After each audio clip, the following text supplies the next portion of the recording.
Once upon a time, an important advisor to a certain king was on his way to a meeting with the king and other advisors. Out of the corner of his eye, he saw a dead mouse by the roadside. He said to those who were with him, "Even from such small beginnings as this dead mouse, an energetic young fellow could build a fortune. If he worked hard and used his intelligence, he could start a business and support a wife and family." A passerby heard the remark. He knew this was a famous advisor to the king, so he decided to follow his words. He picked up the dead mouse by the tail and went off with it. As luck would have it, before he had gone even a block, a shopkeeper stopped him. He said, "My cat has been pestering me all morning. I'll give you 2 copper coins for that mouse." So it was done. With the 2 copper coins, he bought sweet cakes and waited by the side of the road with them and some water. As he expected, some people who picked flowers for making garlands were returning from work. Since they were all hungry and thirsty, they agreed to buy sweet cakes and water for the price of a bunch of flowers from each of them. In the evening, the man sold the flowers in the city. With some of the money, he bought more sweet cakes and returned the next day to sell to the flower pickers. This went on for a while, until one day there was a terrible storm, with heavy rains and high winds. While walking by the king's pleasure garden, he saw that many branches had been blown off the trees and were lying all around. So he offered to the king's gardener that he would clear it all away for him if he could keep the branches. The lazy gardener quickly agreed. The man found some children playing in a park across the street. They were glad to collect all the branches and brush at the entrance to the pleasure garden, for the price of just 1 sweet cake for each child. Along came the king's potter, who was always on the lookout for firewood for his glazing oven.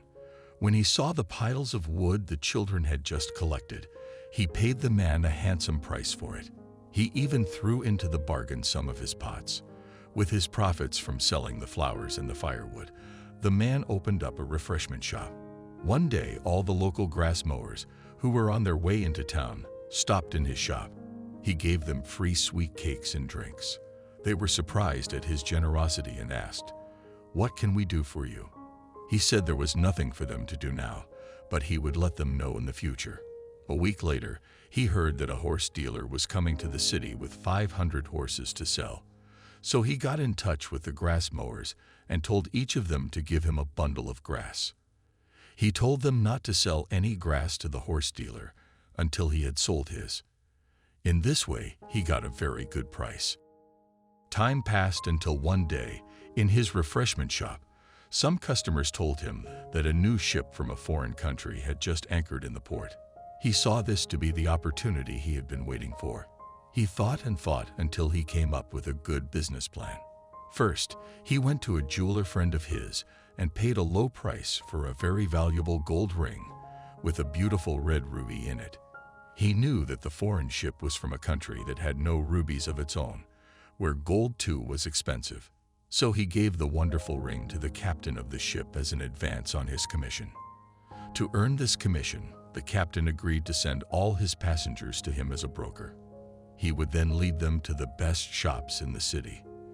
In turn, the man got the merchants to pay him a commission for sending customers to them. Acting as a middleman in this way, after several ships came into port, the man became very rich. Being pleased with his success, he also remembered that it had all started with the words of the king's wise advisor. So he decided to give him a gift of 100,000 gold coins. This was half his entire wealth. After making the proper arrangements, he met with the king's advisor and gave him the gift, along with his humble thanks. The advisor was amazed, and he asked, "How did you earn so much wealth to afford such a generous gift?" The man told him it had all started with the advisor's own words not so long ago.